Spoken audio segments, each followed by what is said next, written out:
serta berdoa semoga hati kita dapat diisi oleh firman Tuhan, oleh persiapan dan pertolongan Roh Kudus. Bapa di surga, terima kasih untuk kesempatan Engkau berikan kepada kami pada malam hari ini. Sudah Engkau peliharakan hidup kami pada hari-hari yang lalu. Bahkan sepanjang hari ini pun pemeliharaan-Mu telah sangat nyata dalam kami. Sehingga dalam waktu ini kami datang mendekatkan hidup kami untuk duduk di bawah kaki Engkau di hadapan hadirat-Mu Tuhan. Merindukan firman-Mu. Jangan kiranya firman ini tetap tertutup, tapi bukakan firman-Mu bagi kami sekalian. Untuk dapat kami dengar dengan baik, untuk dapat kami mengerti, untuk dapat kami percaya, untuk dengan demikian kami dapat melakukan segala sesuatu dalam kehidupan kami oleh kekuatan dan pimpinan firman-Mu. Terima kasih. Kuasa-kuasa kegelapan yang mau mengganggu kami, mengganggu konsentrasi kami saat pemberitaan firman-Mu, Tuhan, bersatu hati kami panggil nama Engkau buat usir dia. Di dalam nama Tuhan Yesus Kristus, segala setan, roh najis kami ikat. Kami perintahkan kamu semua dalam nama Yesus pergi. Darah Yesus yang berkuasa. Terima kasih Bapa, haleluya. Terima kasih dalam nama Yesus. Kami mohon segala doa kami, haleluya. Amin.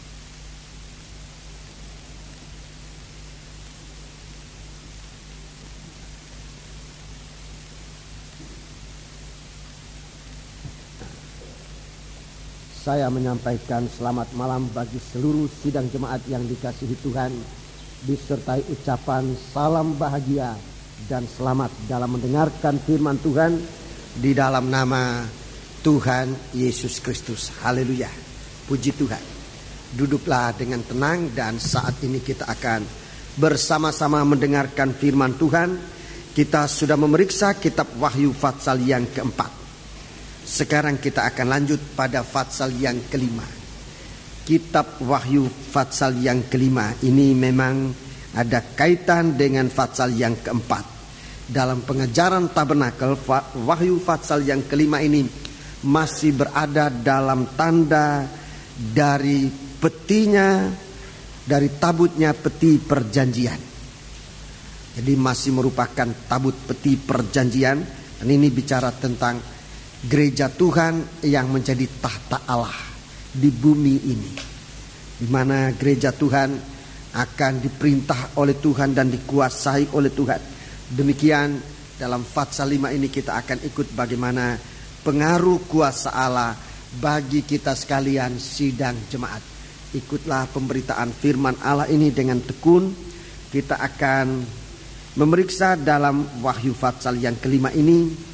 Rasanya kita akan baca secara keseluruhan lebih dahulu, agar kita bisa melihat, saudara-saudaraku, isi dari Fatsal ini. Kitab Wahyu Fatsal yang kelima secara keseluruhan kita akan baca lebih dahulu. Mari. Maka aku melihat di tangan kanan Dia yang duduk di atas tahta itu sebuah gulungan kitab yang ditulisi sebelah dalam dan sebelah luarnya dan dimeterai dengan 7 meterai. Dan aku melihat seorang malaikat yang gagah yang berseru dengan suara nyaring, katanya, siapakah yang layak membuka gulungan kitab itu dan membuka meterai-meterainya? Tetapi tidak ada seorang pun yang di surga atau yang di bumi atau yang di bawah bumi yang dapat membuka gulungan kitab itu atau yang dapat melihat sebelah dalamnya. Maka menangislah aku dengan amat sedihnya, karena tidak ada seorang pun yang dianggap layak untuk membuka gulungan kitab itu ataupun melihat sebelah dalamnya. Lalu berkatalah seorang dari tua-tua itu kepadaku, jangan engkau menangis. Sesungguhnya singa dari suku Yehuda, yaitu tunas Daud, telah menang, sehingga ia dapat membuka gulungan kitab itu dan membuka ke-7 meterainya. Maka aku melihat di tengah-tengah takhta dan keempat makhluk itu, dan di tengah-tengah tua-tua itu berdiri seekor anak domba, seperti telah disembelih, bertanduk 7 dan bermata 7. Itulah ke-7 roh Allah yang diutus ke seluruh bumi. Lalu datanglah anak domba itu dan menerima gulungan kitab itu dari tangan Dia yang duduk di atas takhta itu. Ketika ia mengambil gulungan kitab itu, tersungkurlah keempat makhluk itu dan ke-24 tua-tua itu di hadapan anak domba itu, masing-masing memegang satu kecapi dan satu cawan emas penuh dengan kemenyan. Itulah doa orang-orang kudus. Dan mereka menyanyikan suatu nyanyian baru, katanya, Engkau layak menerima gulungan kitab itu dan membuka meterai-meterainya, karena Engkau telah disembelih, dan dengan darahmu Engkau telah membeli mereka bagi Allah dari tiap-tiap suku, bahasa, dan kaum dan bangsa. Dan Engkau telah membuat mereka menjadi suatu kerajaan, menjadi imam-imam bagi Allah kita, dan mereka akan memerintah sebagai raja di bumi. Maka aku melihat dan mendengar suara banyak malaikat di sekeliling takhta, makhluk-makhluk dan tua-tua itu, jumlah mereka berlaksa-laksa dan beribu-ribu laksa. Katanya dengan suara nyaring, anak domba yang disembelih itu layak untuk menerima kuasa dan kekayaan dan hikmat dan kekuatan dan hormat dan kemuliaan dan puji-pujian. Dan aku mendengar semua makhluk yang di sorga dan yang di bumi dan yang di bawah bumi dan yang di laut dan semua yang ada di dalamnya berkata, bagi Dia yang duduk di atas tahta dan bagi anak domba adalah puji-pujian dan hormat dan kemuliaan dan kuasa sampai selama-lamanya. Dan keempat makhluk itu berkata, amin. Dan tua-tua itu pun jatuh tersungkur dan menyembah. Ya, puji Tuhan. Bagi sidang jemaat, kita mau memperhatikan pasal yang kelima ini, di mana sesuatu yang besar yang sangat terjadi, yaitu pasal 5 ini menampilkan oknum kedua dari pribadi Allah. Pada pasal 4 yang ditampilkan, oknum pertama itulah Allah Bapa dalam segala kemuliaan. Itu pada pasal yang kelima. Seorang yang duduk di atas tahta, yang dalam kemuliaan. Dia dalam kemuliaan nampaknya bagaikan permata yaspis dan permata sardis dan sebagainya. Dalam pasal 4 sudah dijelaskan begitu jelas tentang keindahan tahta dan Dia yang duduk di atas tahta ini. Pasal yang kelima, saudara-saudaraku, di sini yang ditampilkan adalah pribadi dari Allah, anak Allah, Allah anak.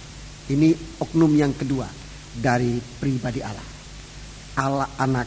Di sini ditampilkan dalam wujud gulungan kitab, itu firman. Gulungan kita ini adalah firman dan seekor anak domba dalam ayat yang ke-6. Dan maka aku melihat di tengah-tengah takhta itu dan keempat malaikat itu, dan di tengah-tengah tua-tua itu berdiri seekor anak domba seperti telah disembelih, bertanduk 7, bermata 7. Itulah ketujuh roh Allah yang diutus ke seluruh bumi. Jadi pasal yang kelima ini menampilkan oknum yang kedua dari Allah, itulah Allah anak dalam bentuk firman dan korban Kristus. Firman dan korban. Kitab gulungan itu bicara tentang firman Allah. Anak domba itu korban. Jadi tampilnya Allah anak di tengah-tengah sidang jemaat adalah dalam bentuk firman Allah. Lebih dahulu pasal 5 ini kita akan periksa ayat yang pertama. Kita akan periksa ayat yang pertama, yaitu melihat di tangan kanan Dia yang duduk di atas tahta itu sebuah gulungan kitab yang ditulisi sebelah dalam dan sebelah luarnya, dan dimeterai dengan 7 meterai. Saudara-saudaraku, ini menunjuk kepada firman Allah yang tertulis.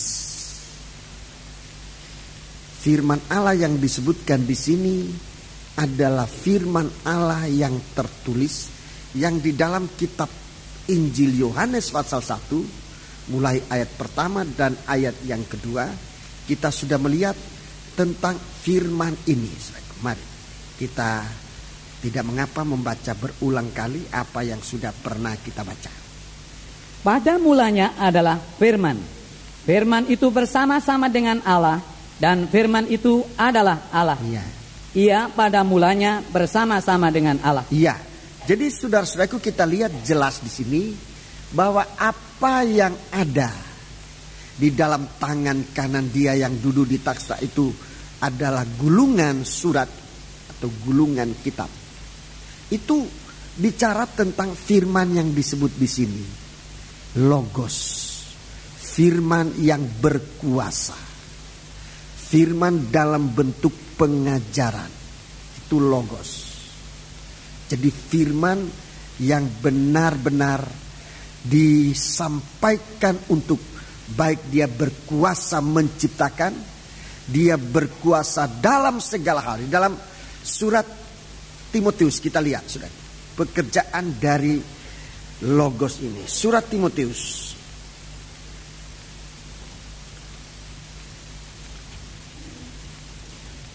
mari kita membaca dalam surat Timotius, 2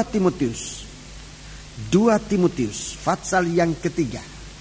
Ini yang disebut Logos, pengajaran. Ini yang disebut Logos. Pada mula pertama adalah firman. Perkataan firman itu ditulis dalam istilah aslinya adalah Logos. Mari kita perhatikan Logos itu apa. Mari ayat yang ke-16, atau kita mulai baca ayat yang ke-15. 2 Timotius 3 ayat 15 sampai dengan ayat 17. 15 sampai dengan 17. Ingatlah juga bahwa dari kecil engkau sudah mengenal kitab suci. Iya.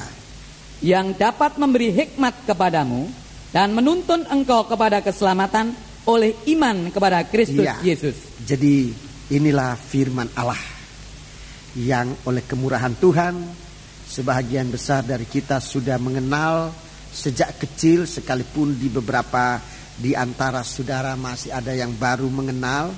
Tetapi kita lihat di sini bahwa firman Allah ini merupakan firman yang tertulis dalam kitab suci ini. Jadi sekalipun kitab suci ini terbuat dari kertas, ditulis dengan tinta dan sebagainya, saudara-saudaraku, namun karena yang ditulis itu adalah firman Allah, Rasul Paulus mengatakan itu yang menuntun engkau, memberi hikmat dan menuntun engkau kepada keselamatan. Jadi kitab ini yang dalam kitab Wahyu pasal 5 ditampilkan dalam bentuk kitab gulungan, itu bicara Alkitab yang sudah memberi hikmat dan menuntun kita kepada keselamatan.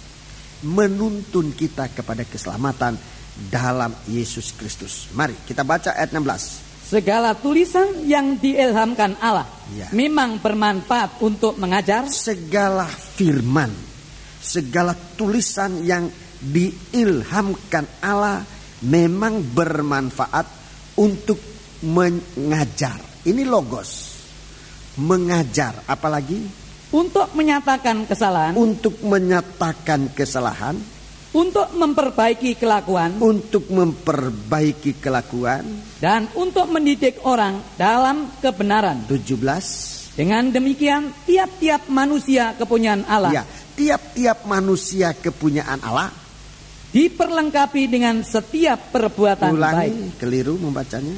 Diperlengkapi untuk setiap perbuatan baik. Diperlengkapi untuk setiap perbuatan baik. Jadi inilah tampilnya Allah anak dalam bentuk firman yang ditulis, yang diilhamkan. Firman yang diilhamkan dalam Injil Yohanes pasal 1 ayat 1 dan 2. firman Allah itu sudah ada, atau logos itu pada mulanya sudah ada. Ia bersama-sama dengan Allah. Ia juga adalah Allah itu sendiri. Jadi itu tampilnya Kristus di tengah-tengah sidang jemaat dalam bentuk logos, dalam bentuk pengajaran. Di dalam Injil Matius, Injil Markus, Injil Lukas, Injil Yohanes, kita lihat Yesus yang sudah menjadi manusia.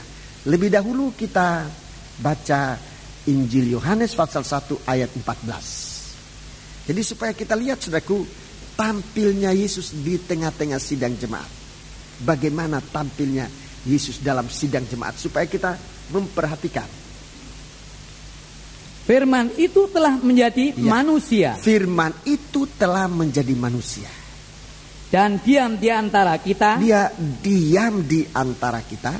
Dan kita telah melihat kemuliaannya, yaitu kemuliaan yang diberikan kepadanya sebagai anak tunggal Bapa. Ya, jadi dia itu anak tunggal Bapa, penuh kasih karunia dan kebenaran. Penuh kasih karunia dan kebenaran. Inilah tampilnya pribadi oknum dari Allah yang kedua. Itulah anak Allah. Dia tampil di tengah-tengah sidang jemaat. Dalam keadaan manusia, ia tampil di tengah-tengah sidang jemaat. Dalam 4 Injil saudara bisa membaca waktu Yesus melayani di dunia ini, saudara-saudaraku, setelah ia dilahirkan menjadi manusia, ia melayani di tengah-tengah sidang jemaat. Setiap kali, saya ulangi, setiap kali ia tampil di dalam rumah Allah, di dalam rumah sembahyang, di dalam bait suci, ia tampil dengan pengajaran. Setiap kali. Kalau ia tampil di dalam rumah ibadah, di dalam bait Allah, di sana ia mengajar. Apa yang disebutkan, ditulis dalam 2 Timotius pasal yang ketiga ini, menyatakan kesalahan, mendidik orang untuk manusia ini menjadi manusia kepunyaan Allah untuk perbuatan-perbuatan yang baik. Jadi Yesus tampil sebagai logos, sebagai firman Allah. Dia tampil mengajar. Dia tampil mengajar. Hampir kita tidak menemukan dalam Injil itu bahwa Yesus tampil di bait Allah menginjil. Hampir tidak kita menemukan. Tapi kalau dia masuk di dalam bait Allah, dia masuk dengan pengajaran. Bukan berarti bahwa penginjilan itu tidak penting. Tidak. Penginjilan dan pengajaran itu sama-sama penting. Tetapi saya ulangi, di dalam sidang jemaat, di dalam persekutuan orang-orang yang sudah dibawa kepada Tuhan untuk menjadi selamat itu, saudara-saudaraku, Tuhan selalu tampil dengan pengajaran, dengan logos. Coba kita baca kembali tentang aktivitas logos dalam sidang jemaat. Baca kembali 2 Timotius pasal 3 tadi. Kita baca ayat 16. Ini logos. Ayat 16. Segala tulisan yang diilhamkan Allah memang bermanfaat untuk mengajar. Ini logos. Mengajar. Apalagi? Untuk menyatakan kesalahan. Untuk menyatakan kesalahan. Untuk memperbaiki kelakuan. Untuk memperbaiki kelakuan. Dan untuk mendidik orang dalam kebenaran. Ya, ini logos. Ini logos. Ini yang dikerjakan oleh Tuhan waktu ia tampil di tengah-tengah sidang jemaat umatnya Allah. Dia tampil dengan pengajaran. Hampir semua di dalam Alkitab, Injil Matius, Markus, Lukas, dan Yohanes. Kalau Yesus tampil dalam bait Allah, dalam rumah Allah, Ia tampil dalam bentuk pengajaran. Ia tampil dalam bentuk pengajaran. Jadi kalau kita lihat pasal 5 dari kitab Wahyu itu, tampilnya Yesus di dalam rumah Allah. Ia tampil nomor 1 dalam bentuk pengajaran. Bukti bahwa Yesus ada di dalam sidang jemaat. Saudara-saudaraku, bukti yang dapat langsung kita bisa lihat adalah di dalam sidang jemaat itu ada pengajaran, merupakan firman Allah yang dibukakan. Pembukaan firman Allah itu logos. Yang dinamakan pembukaan firman Allah adalah ayat-ayat dalam firman Allah ini dibuka oleh ayat dari firman Allah itu sendiri. Jadi, saudaraku, ayat membuka, memberi pengertian tentang ayat di dalam Alkitab. Itu pembukaan, itu pengajaran, itu kuat. Jadi bukan tafsiran. Apa yang banyak beredar dalam jemaat Tuhan, dalam gereja Tuhan sekarang ini adalah tafsiran. Semua buku dalam Alkitab ini sudah ada tafsirannya. Mulai dari kitab Kejadian sampai kitab Wahyu ditafsirkan. Tapi kalau kita melihat, saudaraku, bahwa Alkitab ini bukan suatu tafsiran, tapi Alkitab ini suatu kebenaran, maka firman Allah ini harus dibukakan. Firman Allah ini harus mengalami suatu pembukaan yang dalam. Firman atau ayat membuka ayat-ayat yang lain. Kunci dari firman Allah ini ada di dalam Alkitab ini sendiri. Di situ ada kuncinya. Jadi kalau kita lihat bahwa Alkitab ini bagaikan kitab yang tergulung, kitab yang sebenarnya diwahyukan, diberikan kepada manusia, namun masih termeterai. Artinya masih belum bisa dibukakan. Sebab yang dapat membukakan ayat-ayat ini setelah dicari dalam ayat 2. Saudaraku, dalam ayat 2 kitab Wahyu pasal 5 tadi ayat 2 sampai dengan 4. Setelah dicari di surga, siapa yang bisa membuka? Nggak ada orang bisa membuka. Dicari di bumi, tidak ada orang yang bisa membuka. Dicari sampai di bawah bumi, juga tidak ada orang yang bisa membuka. Itu berarti baik malaikat, baik manusia, sampai dengan setan pun tidak ada yang dapat membuka rahasia firman.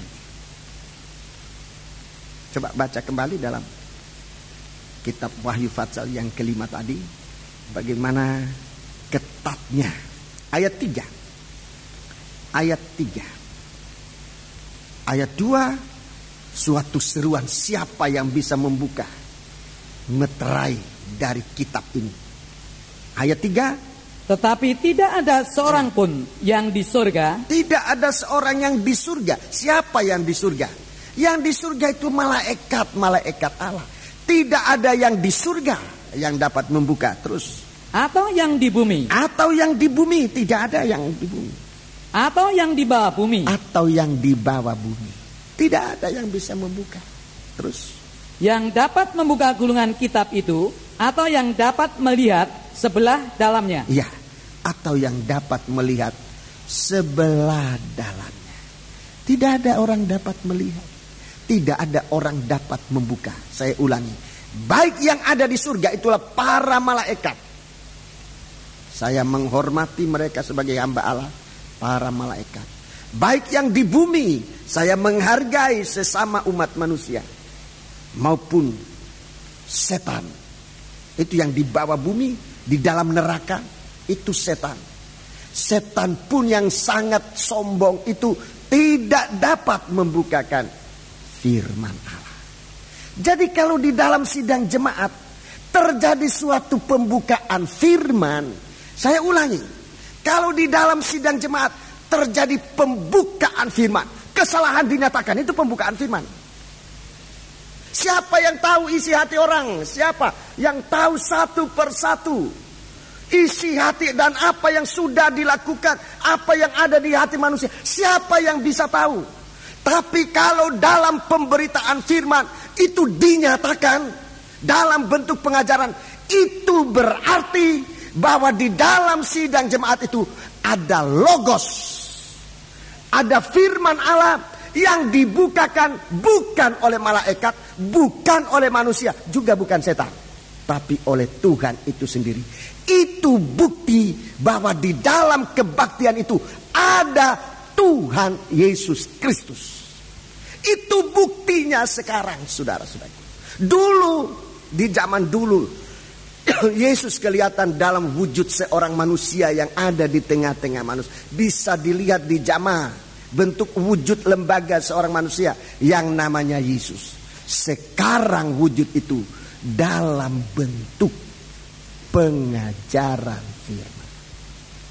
Itu bukti.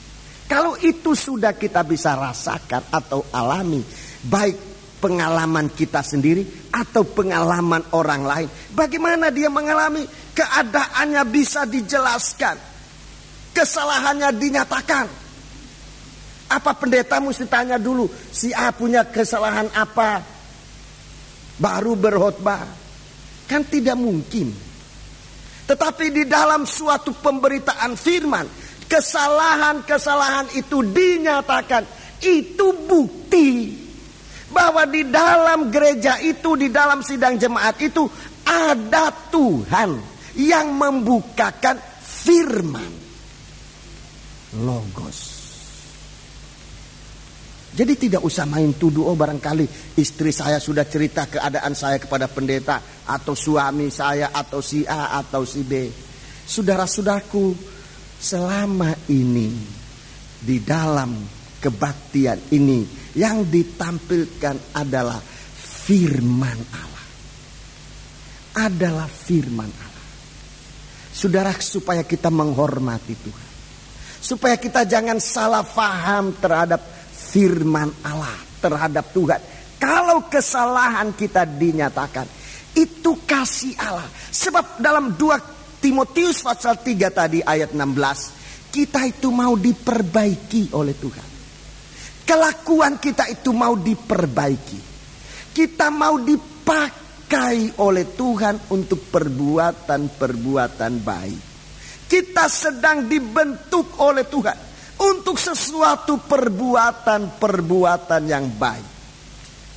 Jangan salah paham, itu berkat yang sangat besar. Kalau di dalam sidang jemaat terjadi pembukaan firman, saya ulangi, itu bukti Yesus ada dalam kebaktian. Yesus ada. Kalau terjadi dalam sidang jemaat itu rasa damai di hati. Pertama, damai dengan Tuhan, kemudian damai dengan sesama. Itu artinya anak domba dan imam besar. Itulah Yesus Kristus sendiri. Yesus Kristus sebagai imam besar sedang mengerjakan pekerjaan pendamaian dengan mengorbankan dirinya. Itu buktinya bahwa sidang jemaat itu, bahwa ibadah itu dipimpin oleh Yesus sebagai imam besar. Itu bukti. Jadi kalau dulu, zaman dulu, Yesus masuk dalam bait Allah, dia mengajar. Kita tahu, oh dalam bait Allah itu ada Yesus. Sekarang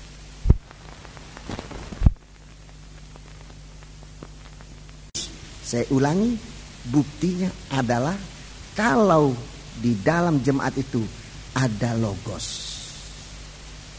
pengajaran firman yang menyatakan kesalahan, yang memperbaiki kesalahan, yang memperbaiki kelakuan, supaya manusia dibentuk, disiapkan untuk melakukan perbuatan-perbuatan yang baik. Para murid-murid sekolah Alkitab, saudara di sini, sekolah saudara di sini diutamakan tentang pembentukan ini. Bukan pengetahuan yang utama, tapi saudara dibentuk. Saudara mengetahui bahwa dalam kelas di mana saudara berada, Yesus tampil dalam bentuk logos, menyatakan kesalahan, memperbaiki, menegur. Saudara sedang dibentuk oleh Tuhan untuk nanti keluar menjadi seorang hamba Tuhan yang siap untuk perbuatan-perbuatan baik. Saudara di sini mengalami pembentukan. Itu yang pertama.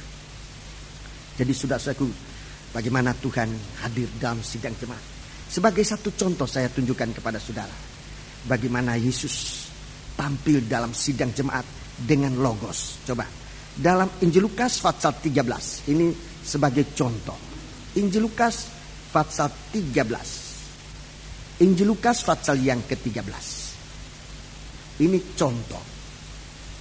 Contoh apa yang saya sudah terangkan tentang tampilnya Yesus di dalam bait Allah. Coba ayat yang ke-10. Lukas 13 ayat yang ke-10. Pada suatu kali Yesus sedang mengajar dalam Coba lihat. Suatu kali Yesus sedang apa saudaraku? Mengajar, bukan menginjil. Sedang mengajar. Di mana dia mengajar? Dalam salah satu rumah ibadat pada hari Sabat. Hari Sabat itu bicara perhentian di dalam Roh Kudus. Jadi pengajaran dalam urapan Roh Kudus. Pada suatu kali di dalam salah satu rumah ibadat pada hari Sabat, Yesus masuk dan mengajar.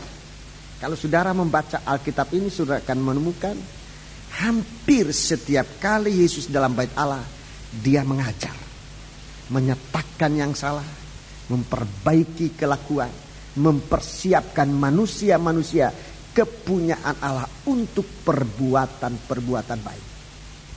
Itu yang dikerjakan oleh Tuhan dalam sidang jemaat. Di tempat lain Tuhan menginjil, memanggil datang kerajaan Allah sudah dekat. Itu penginjilan, memanggil orang datang kepada Tuhan. Tapi kalau dia sudah datang kepada Tuhan, yang harus tampil adalah pengajaran. Pengajaran firman Allah. Saudara, coba lihat dalam pengajaran itu, coba ayat 11. Ayat 11. Di situ ada seorang perempuan yang telah 18 tahun dirasuk oleh roh, sehingga ia sakit sampai bungkuk punggungnya dan tidak dapat berdiri lagi dengan tegak. Iya, betapa gawatnya rumah Allah ini, bait Allah ini. Di dalamnya ada orang yang bayangkan sudah 18 tahun dirasuk setan sampai ia bongkok. Menjadi orang Kristen bertahun-tahun. Tetapi ibadahnya hanya ibadah kebiasaan. Ibadah kebiasaan tidak mampu memperbaiki kelakuan manusia. Sakit tinggal sakit. Dosa tetap tinggal dosa. Sampai di sini malah di dalam ibadah ini manusia itu, orang itu tetap bongkok. Bungkuk artinya tidak dapat memandang ke atas, di mana Yesus ada duduk di sebelah kanan Allah. Itu artinya bongkok. Dia punya pandangan hanya kepada dunia ini. Bertahun-tahun masuk di dalam gereja, tapi pandangannya hanya kepada perkara dunia. Hanya pada perkara bumi ini. Hanya keduniawian. Itulah gambaran kehidupan Kristen di akhir zaman menjelang Yesus datang. Sayang sekali kalau itu adalah mempelai wanita. Kalau Tuhan datang kemudian menemukan mempelainya dalam sikap semacam ini, sudah jelas mempelai ini tidak bisa ditampilkan. Sebab mempelai wanita akan ditampilkan di hadapan hadiratnya tanpa cacat dan celah, tanpa kerut, dia sempurna.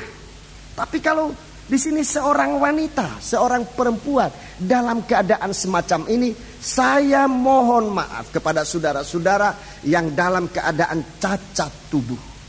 Saya tidak bermaksud untuk menambah penderitaan saudara, seakan perkataan ini menghina saudara, tidak. Tapi ini suatu gambaran.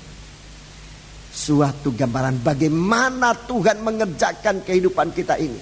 Untuk satu waktu segala cacat yang kita derita sekarang ini, saudara, yang manusia tidak bisa menyelesaikan, itu akan diselesaikan oleh Tuhan. Untuk saatnya nanti kita tidak dalam keadaan begini lagi. Kita diobatkan oleh Tuhan. Yang buta menjadi celek matanya, yang tuli menjadi bisa mendengar, yang lumpuh bisa berjalan. Saudara-saudaraku, dan segala aib tubuhan orang ini akan dikerjakan oleh Tuhan. Yesus sebagai Logos, Dia ada di dalam sidang jemaat. Dia mengerjakan penyembuhan. Dia melenyapkan aib orang. Sebab apa? Sebab dia mau nanti mempelai wanitanya ini adalah mempelai dalam keadaan sempurna. Dalam pengajaran kita melihat apa yang tidak disenangi oleh Tuhan. Satu kehidupan cacat tampil, kelihatan. Tuhan lihat, tidak ada orang memberitahu kepada Yesus, di antara orang ini ada yang sakit sedemikian parah. Apalagi sudah sampai memberitahu sampai 18 tahun. Tidak ada orang kasih tahu. Pengajaran disampaikan, keadaan manusia itu ditampilkan di hadapan Tuhan. Sekali lagi, jangan salah paham dengan firman Logos. Firman Logos itu menampilkan yang kekurangan manusia. Untuk apa? Kalau Tuhan menampilkan kekurangan manusia, kalau firman itu menyatakan kekurangan kita di hadapan Tuhan, itu satu keuntungan. Tuhan tidak merugikan kita, tidak. Coba kita baca.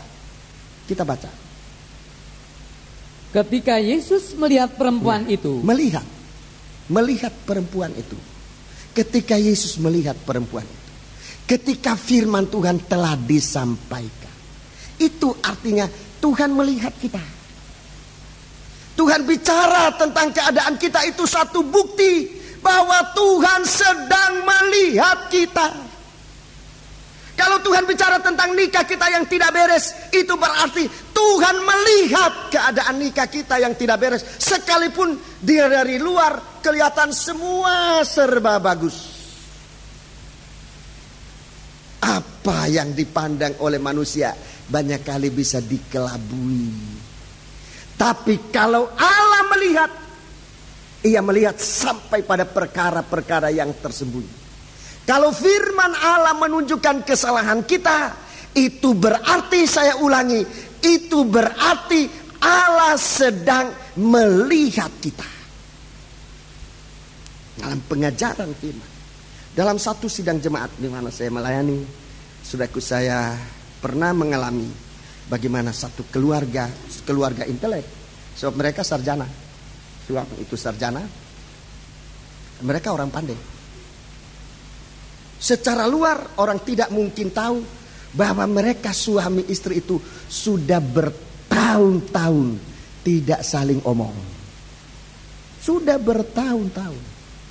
Kalau saudara bertamu di rumahnya, ada suami, ada istri, duduk bersama, saudara bertiga, saudara tidak mungkin tahu bahwa mereka itu tidak saling menyapa satu dengan yang lain.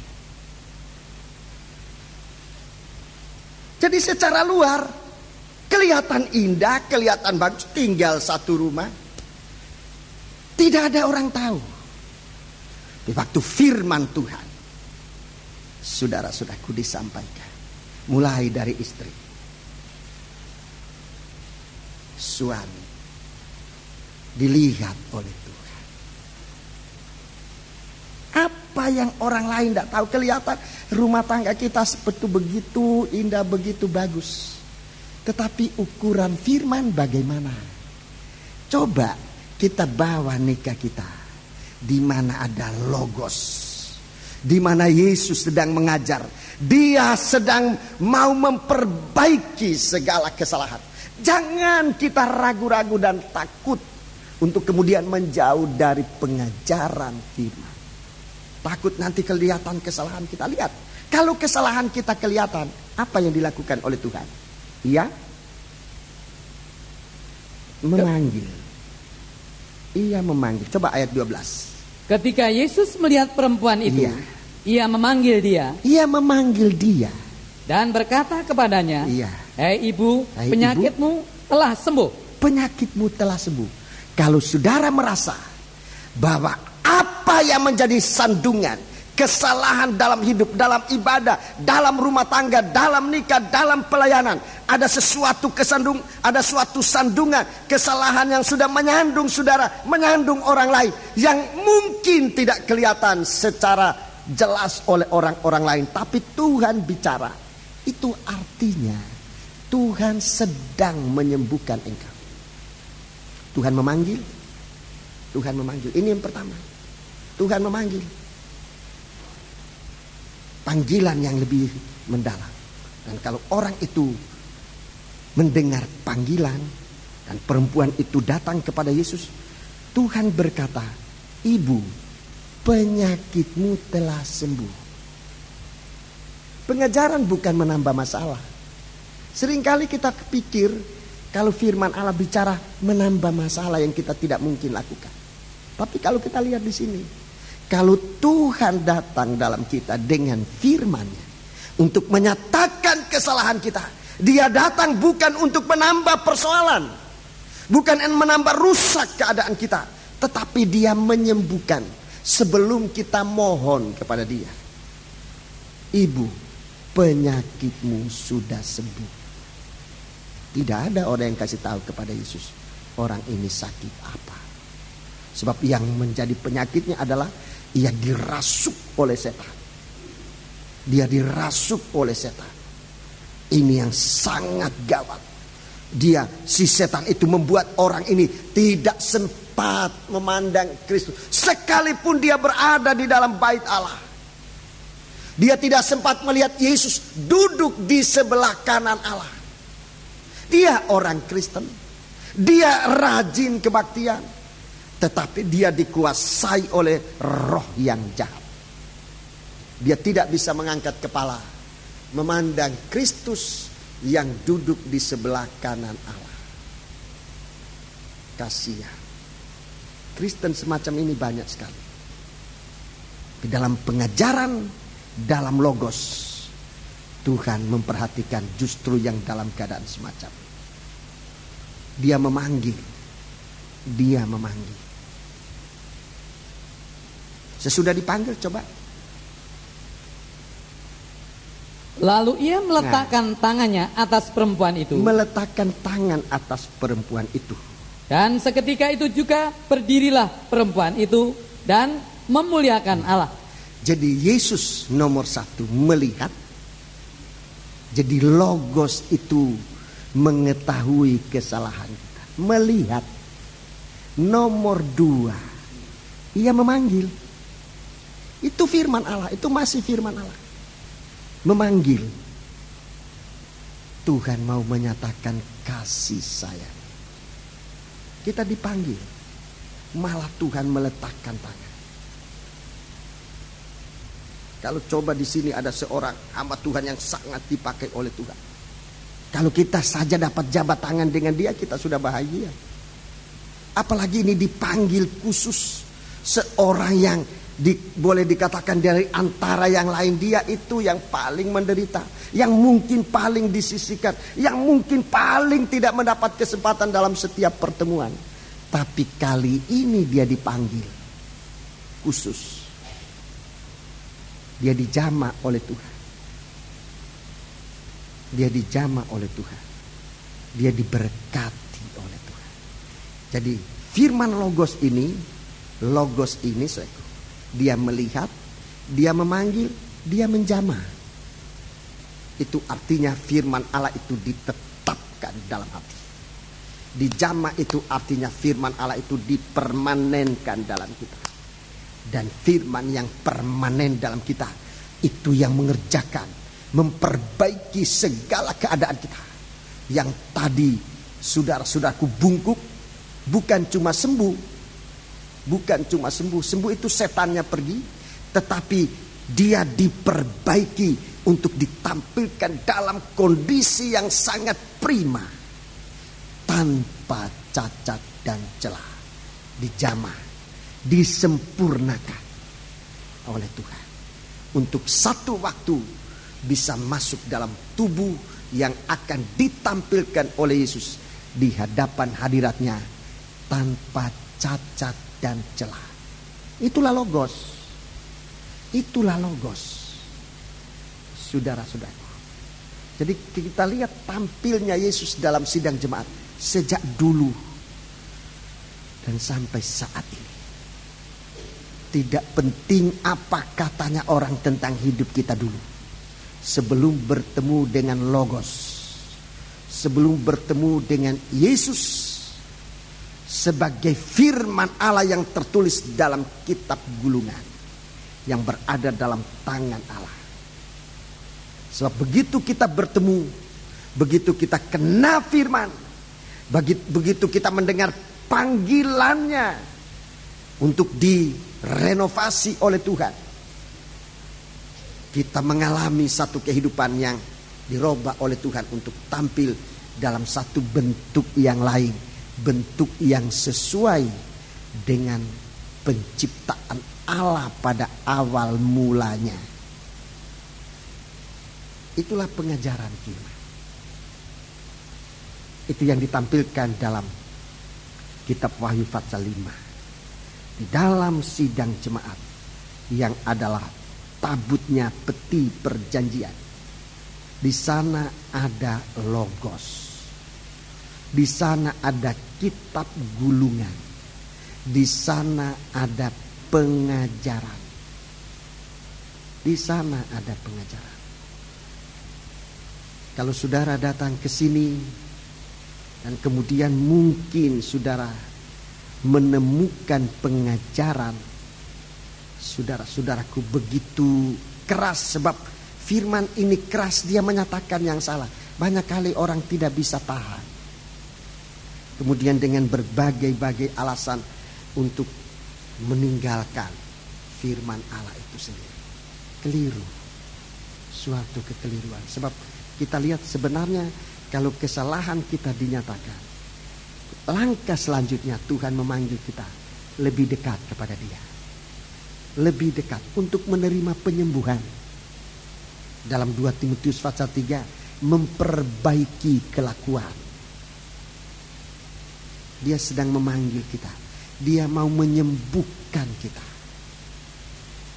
Langkah berikutnya, Dia mempersiapkan kita untuk bisa melakukan segala perbuatan yang baik. Ini pelayanan kepada Tuhan. Perbuatan yang baik itu pelayanan. Yohanes pasal yang ke-12. Injil Yohanes pasal yang ke-12. Coba kita baca.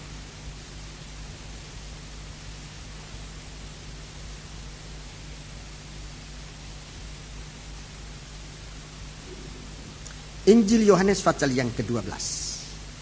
Injil Yohanes pasal yang ke-12. Ayat 26. Ini orang yang melayani Tuhan. Ayat yang ke-26. Barang siapa melayani aku. Barang siapa melayani aku. Ini perbuatan yang baik. Melayani aku. Barang siapa melayani aku. Ia harus mengikut aku. Dan di mana aku berada, di situ pun pelayanku akan berada. Ya. Barang siapa melayani aku, ia akan dihormati Bapa. Ya, ini mempelai wanita. Ini pelayanan mempelai. Ini bukan pelayanan orang upahan, bukan. Ini pelayanan mempelai. Di mana aku berada, di situ juga pelayanku berada. Jadi kalau Tuhan mau Tuhan menyatakan firman-Nya untuk menyatakan kesalahan kita, sebenarnya Tuhan sedang jatuh hati kepada kita. Dia sedang memandang kita. Dia sedang melihat kita. Kalau kita terima pandangan Tuhan ini, Dia memanggil kita. Dia menegur kita. Dan setiap kali teguran itu mengandung kuasa untuk menyembuhkan tabiat kita yang rusak. Keadaan kita yang salah untuk ditampilkan menjadi baik. Dan kalau kita lebih dekat lagi, Tuhan menjamah. Tuhan menjamah kita. Begitu dekat hubungan kita dengan Tuhan. Hanya sehasta jauhnya dari antara kita dengan Tuhan.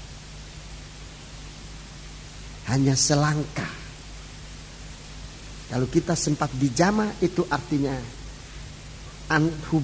antara kita dengan Tuhan hanya selangkah.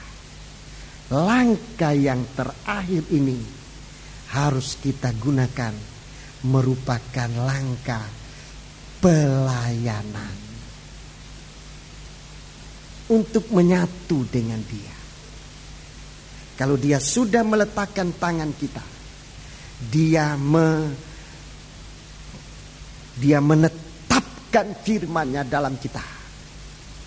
Itu artinya hubungan kita dengan Dia hanya selangkah. Hanya satu langkah. Dan langkah terakhir, kita menemukan Yesus dalam persekutuan. Di mana aku berada, di situ juga pelayanku berada. Kalau kita sudah masuk dalam daerah pelayanan, jadi bukan hanya daerah pendengar, hanya mendengar, tapi sudah mendengar kita dipanggil oleh Tuhan.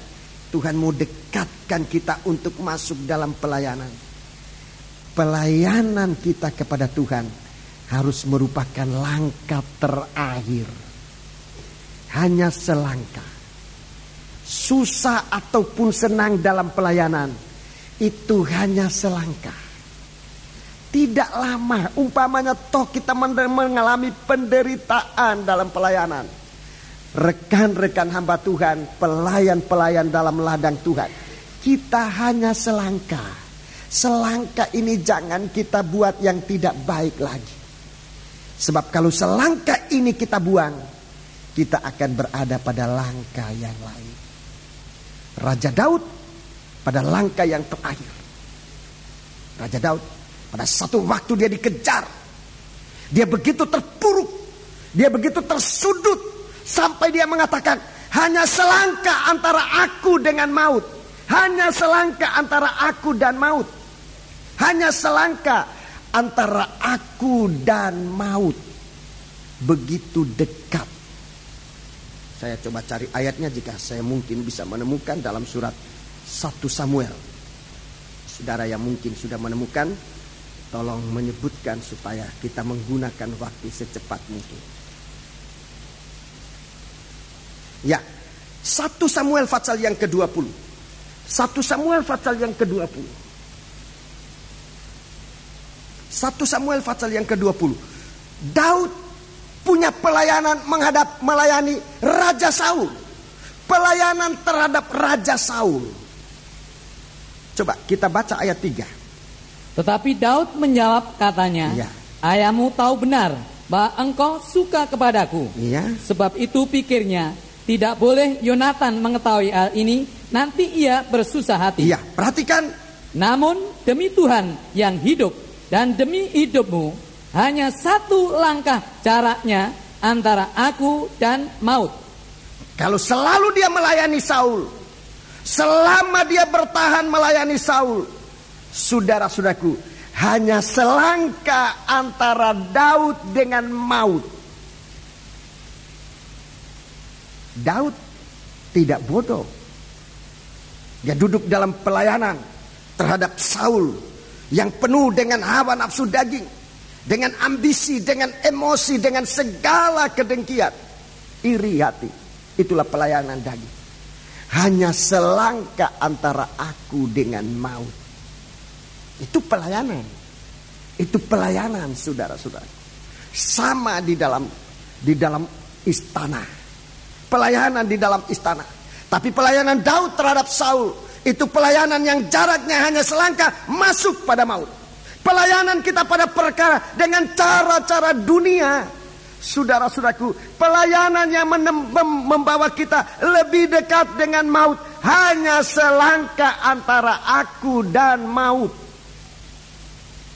Tapi kita lihat dalam kitab Injil Lukas pasal 13. Wanita tadinya jauh dari Tuhan, jauh dari masyarakat. Mungkin dia duduk di tempat yang paling tersudut dalam kebaktian itu.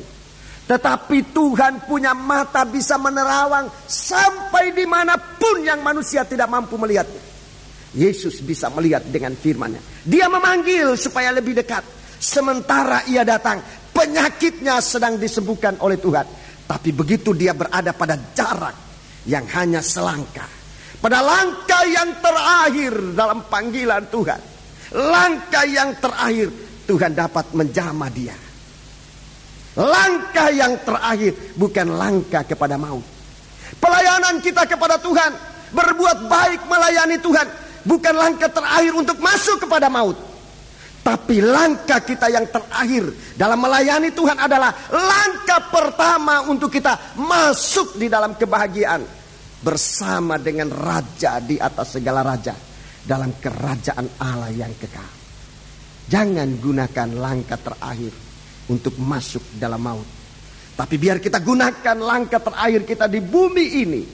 Gunakan langkah kita terakhir di bumi ini untuk langkah pertama masuk di dalam kerajaan surga. Jangan tinggalkan bumi ini sebelum kita melayani Dia dengan berbuat baik kepada Tuhan. Layani Dia. Sangat disayangkan kalau kita dalam suasana langkah terakhir malah tinggalkan pelayanan.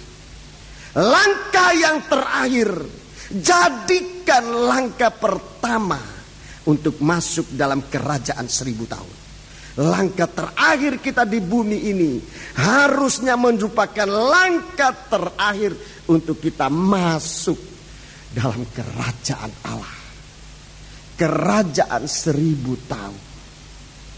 Di sana kita dibela oleh Tuhan. Di sana kita sangat dibela oleh Tuhan. Dalam Injil Lukas pasal 13 tadi, bagaimana pemimpin-pemimpin dalam ibadah itu menjadi sangat marah. Tapi Tuhan membela. Tuhan yang membela kita. Dengan pembelaan yang tidak tanggung-tanggung. Coba kita lihat dalam Lukas pasal 13 tadi. Pembelaan Tuhan luar biasa. Pembelaan Tuhan bagi kita yang melayani Tuhan itu luar biasa. Coba ayat 14. Tetapi kepala rumah ibadat gusar karena Yesus menyembuhkan orang pada hari Sabat. Lalu ia berkata kepada orang banyak, ada 6 hari untuk bekerja. Karena itu datanglah pada salah satu hari itu untuk disembuhkan dan jangan pada hari Sabat. Perhatikan ayat 15. Apa kata Tuhan? Ini pembelaan Tuhan. Tetapi Tuhan menjawab dia, katanya, hei orang-orang munafik. Hei orang munafik. Bukankah setiap orang di antaramu melepaskan lembunya atau keledainya pada hari Sabat dari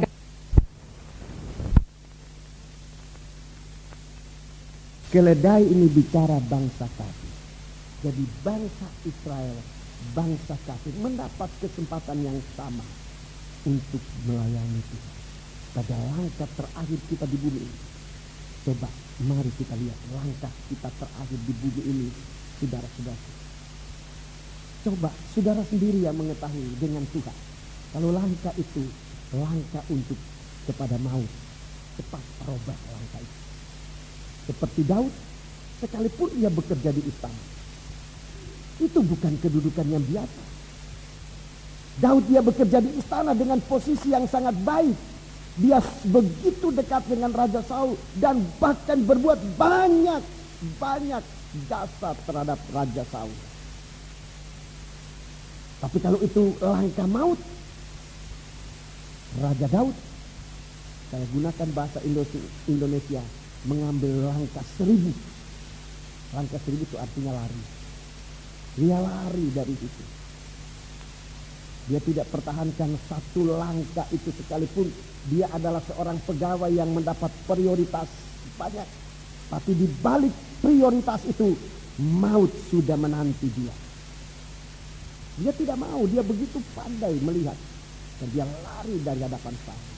Dia tinggalkan langkah yang membawa maut. Langkah terakhir yang membawa maut. Dia lari, dia melayani Tuhan. Dia memulaikan langkah yang terakhir menjadi langkah pertama untuk masuk ke dalam kerajaan 1000 tahun.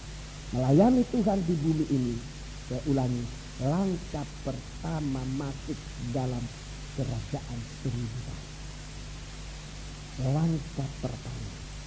Sesudah langkah itu sudah berada dalam langkah-langkah kerajaan 1000 tahun.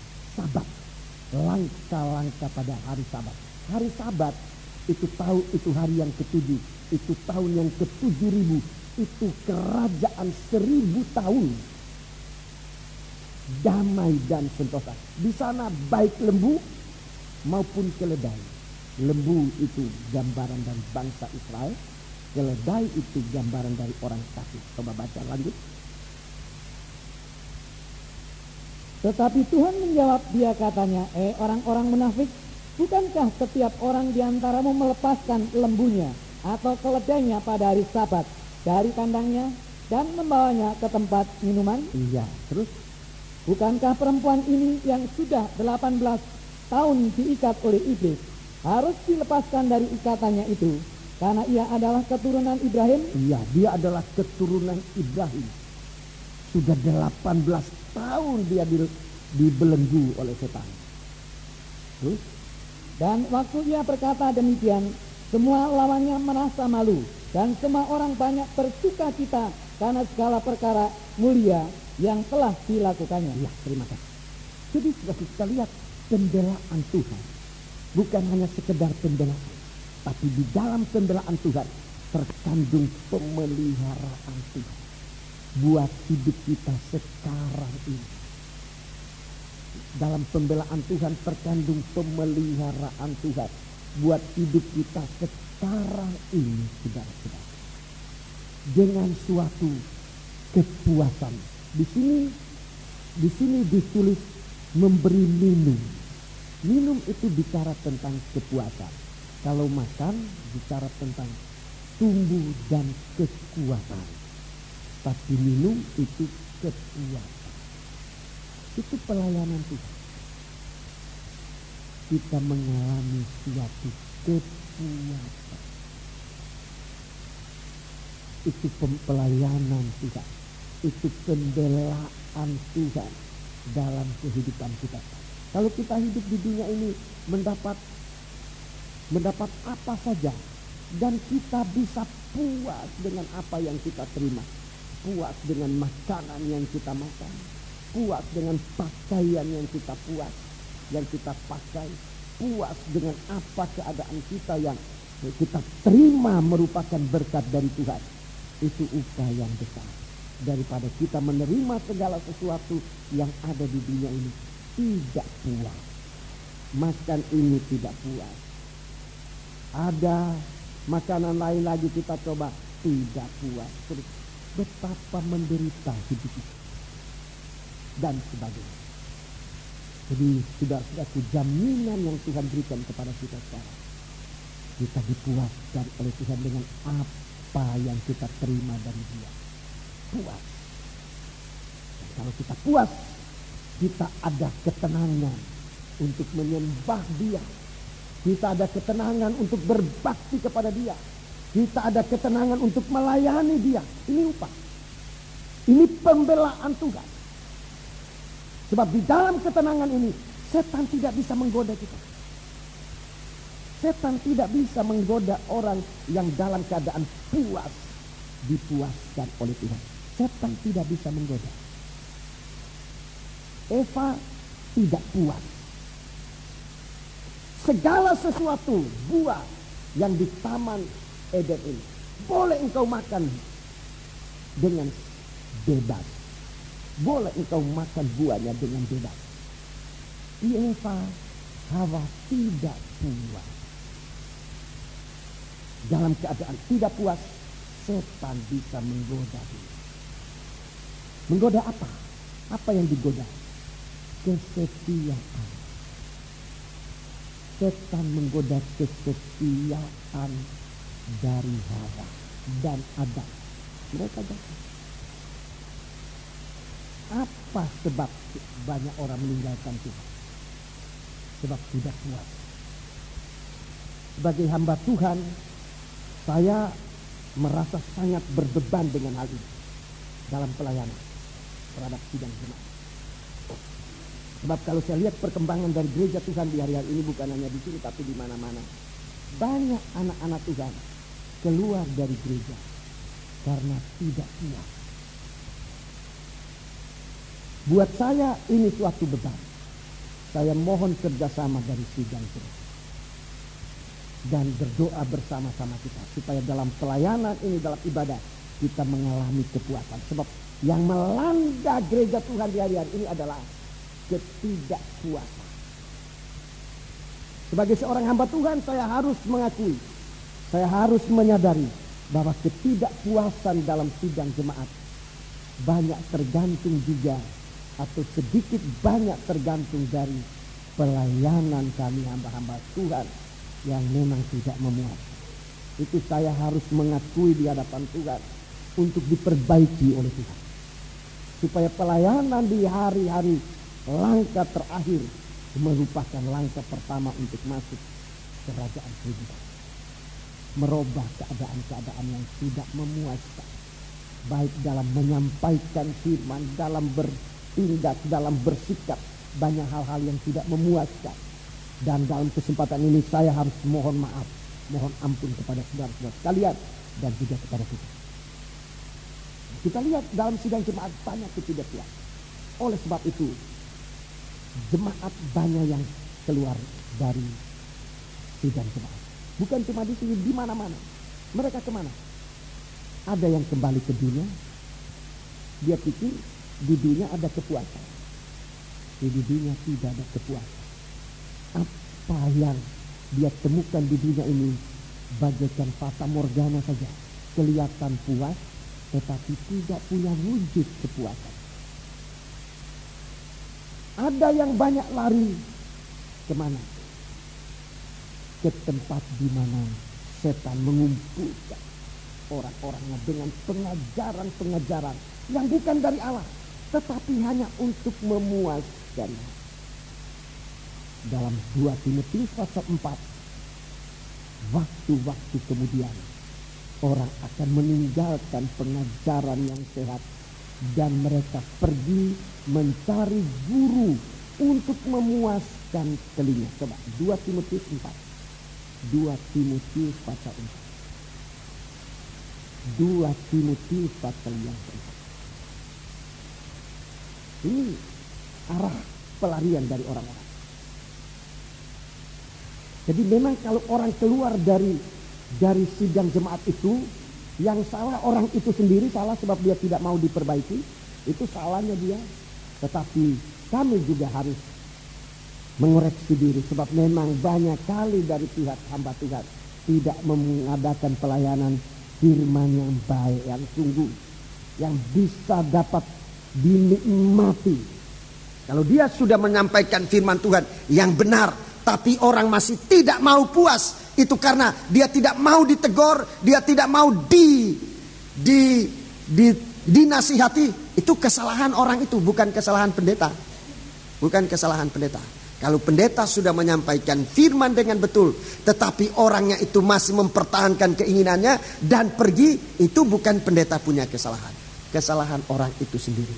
Tetapi kalau pendeta bermain-main dalam menyampaikan firman, lalu orang tidak puas dan orang itu tidak pergi, dua kemungkinan. Apa orang itu sendiri yang memang tidak mau dengar firman Tuhan, tapi juga kesalahan dari pendeta.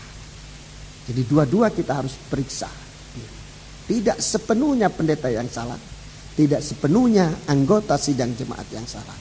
Bisa dua-duanya yang salah, bisa salah satunya yang salah.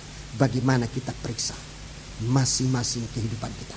2 Timotius 4 ayat yang ketiga. Karena akan datang waktunya. Akan datang waktunya. Orang tidak dapat lagi menerima ajaran sehat. Ya.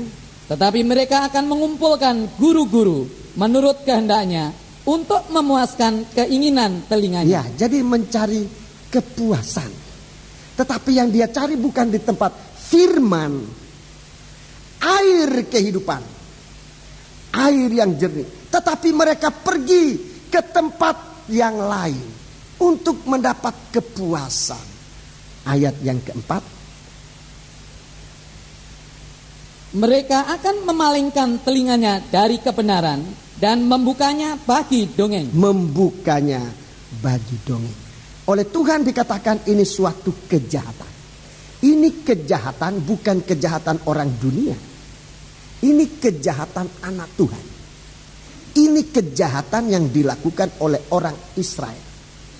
2 kali bangsa Israel, 2 kali umat Tuhan melakukan kejahatan terhadapku.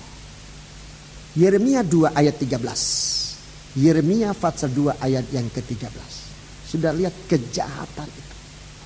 Yeremia pasal 2 ayat yang ke-13. Sebab 2 kali umatku berbuat jahat. Berbuat jahat. Mereka meninggalkan aku. Ya, ini nomor 1. Mereka meninggalkan aku ini. Tidak setia pada pengajaran sehat. Ini kejahatan.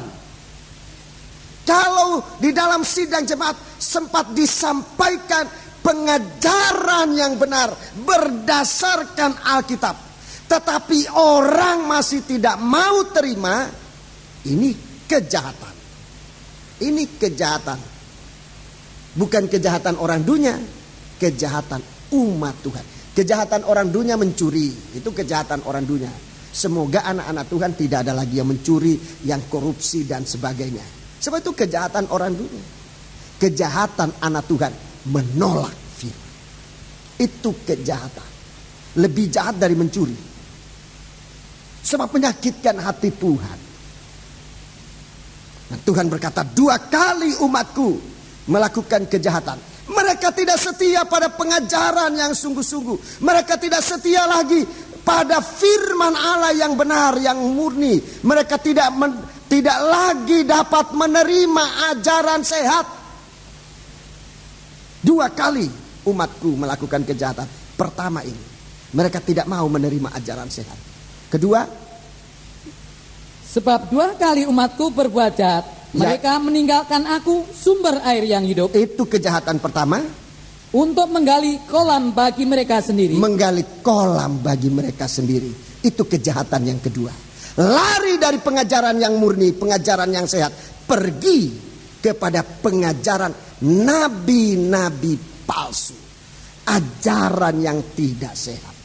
Itu bagaikan kolam yang tidak dapat menampung air. Hanya untuk memuaskan telinga. Yakobus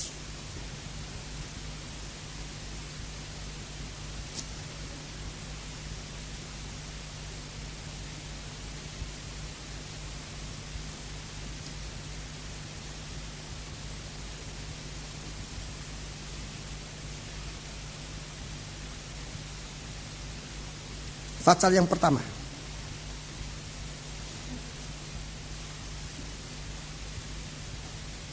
Yakobus pasal yang pertama.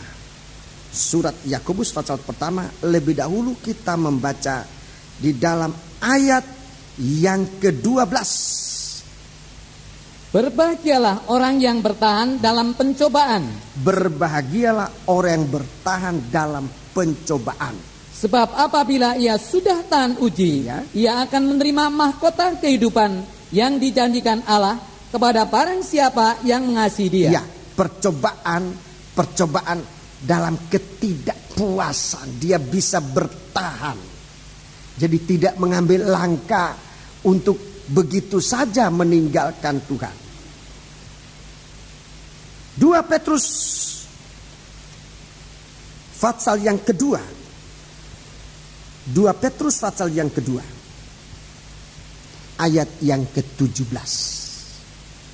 2 Petrus pasal yang kedua ayat yang ke-17. Guru-guru palsu itu adalah seperti mata air yang kering, Iya. seperti kabut yang dialaukan topan. Iya. Bagi mereka telah tersedia tempat dalam kegelapan yang paling dahsyat. Iya. Ini yang disebut guru-guru palsu, di mana orang-orang yang lari dari pengajaran sehat berkumpul. Mereka lari ke guru-guru palsu yang bagaikan mata air yang kering, bagaikan kabut yang dihalaukan setan. Dihalaukan taufan. 18. Sebab mereka mengucapkan kata-kata yang congkak Iya. dan hampa dan mempergunakan hawa nafsu cabul untuk memikat orang-orang yang baru saja melepaskan diri dari mereka yang hidup dalam kesesatan. Ini banyak kali jiwa-jiwa baru ini banyak terkecoh dalam hal ini. Jiwa lama juga banyak. So, mereka menggunakan kata-kata untuk mengecoh. Kata-kata yang memikat. Terus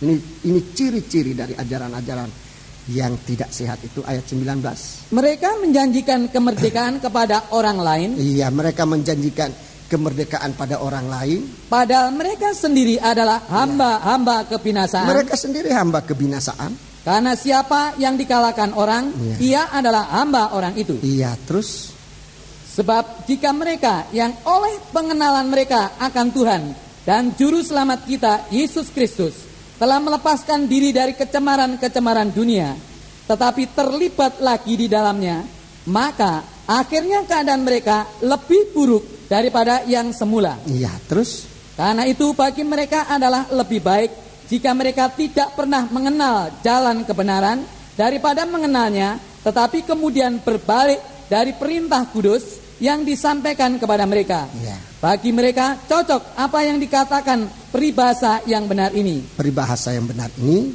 Anjing kembali lagi ke muntahnya, dan babi yang mandi kembali lagi ke kubangannya. Begitu jelasnya Alkitab menggambarkan. Sehingga kalau Tuhan mengatakan orang Israel ini berbuat jahat kepadaku. Pertama, ia meninggalkan aku, sumber air yang hidup, yang jernih, yang murni.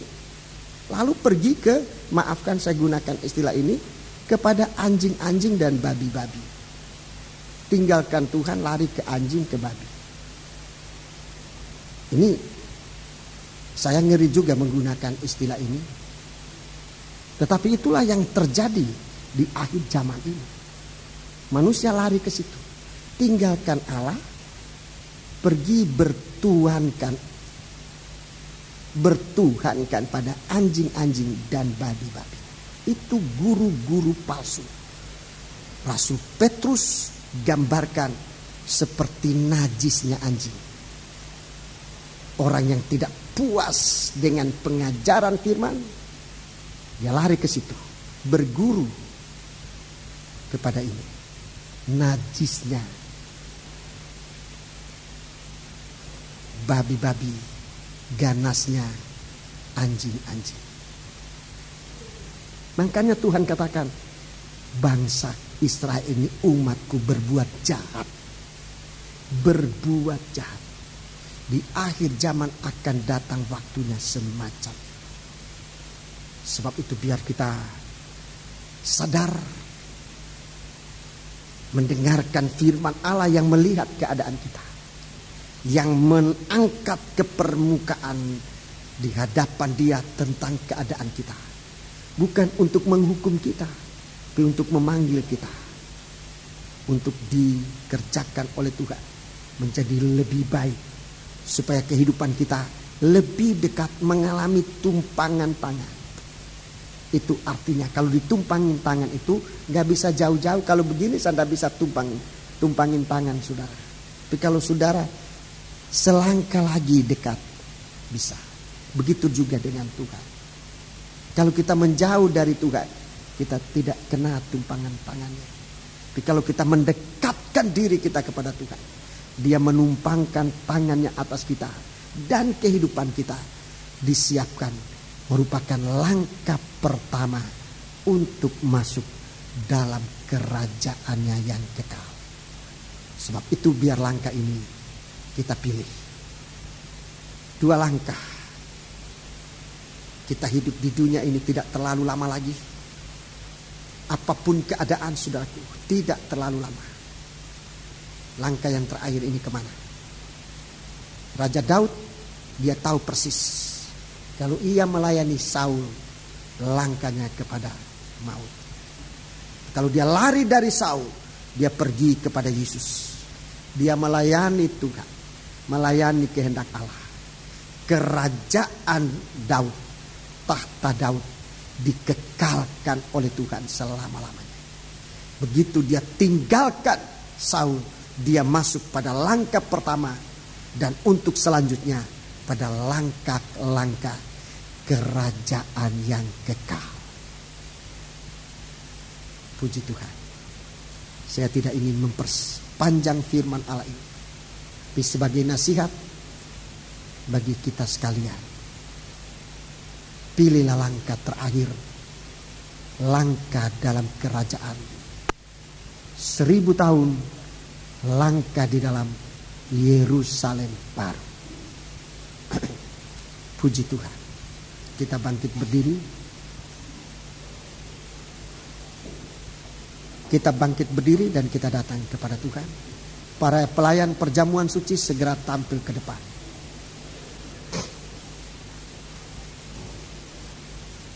Tiap langkahku. Nyanyian lama tapi saya kira kita semua tahu. Tiap langkahku.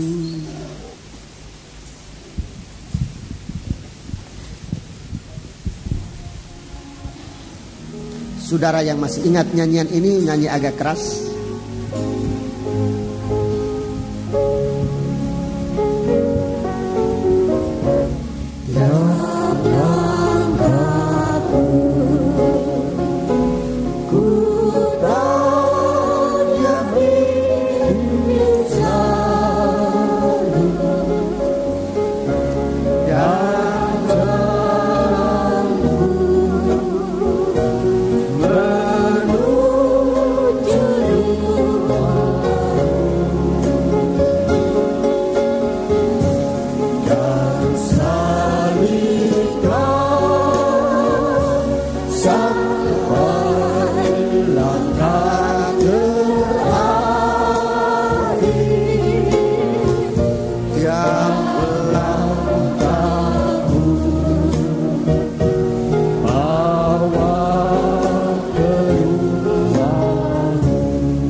Perlahan-lahan dengan U.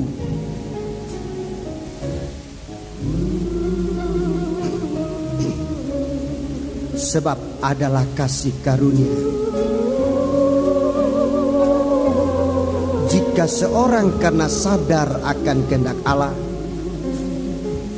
menanggung penderitaan yang tidak harus ia tanggung.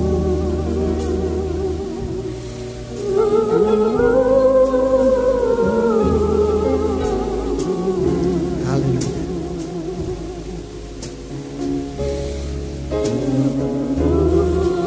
Sebab kepada kamu dikaruniakan bukan saja untuk percaya kepada Kristus, melainkan juga untuk menderita untuk Dia.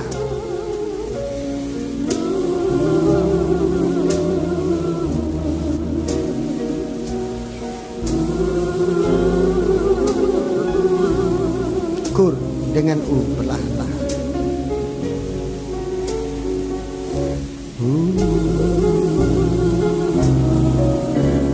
Sebab untuk itulah kamu dipanggil. Karena Kristus pun telah menderita untuk kamu dan meninggalkan teladan bagimu, supaya kamu mengikut jejaknya. Langkah-langkah ini, langkah-langkah mengarah kepada Dia.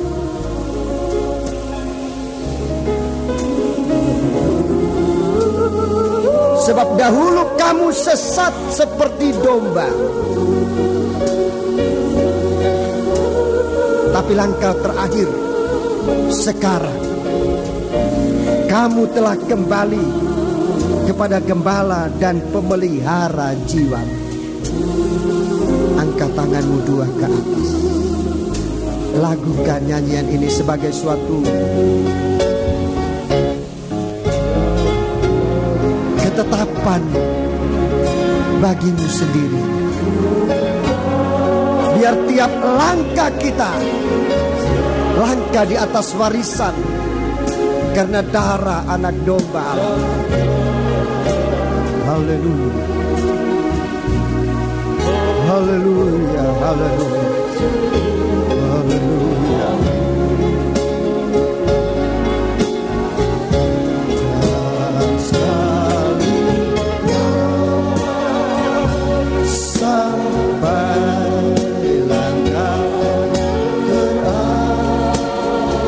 Jika saudara mau menyembah Allah, ada kesempatan. Sementara musik mengiring kita dengan kor ini. Haleluya. Jika saudara mau menyembah Allah, silakan menggunakan waktu yang ada ini menyembah Dia. Haleluya. Haleluya. Sembahlah Allah. Ikutlah jejaknya. Inilah warisan yang kuat